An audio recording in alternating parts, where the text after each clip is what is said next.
তামিলনাড়ুর রাজনীতির জনপ্রিয় মুখ থালাপতি বিজয়কে ঘিরে এবার বিস্ফোরক অভিযোগ তুলেছেন অভিনেত্রী ও সাবেক নার্স জুলি। অনলাইন ট্রোলিং আর মানসিক হয়রানির কারণে নিজের অনাগত সন্তান হারানোর দাবি করেছেন তিনি।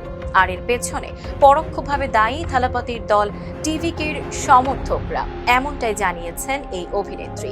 তার এই অভিযোগ ঘিরে তামিল বিনোদন ও রাজনৈতিক অঙ্গনে শুরু হয়েছে ব্যাপক আলোচনা।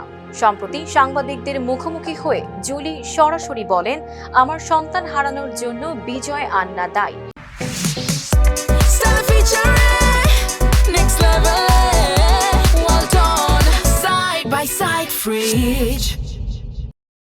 জুলি বলেন, বিয়ের পর প্রথম সন্তানের অপেক্ষায় ছিলেন তিনি, কিন্তু সামাজিক যোগাযোগ মাধ্যমে তাকে ও তার স্বামীকে নিয়ে চলতে থাকে কুরুচিপূর্ণ মন্তব্য, অপপ্রচার ও লাগাতার ট্রলিং।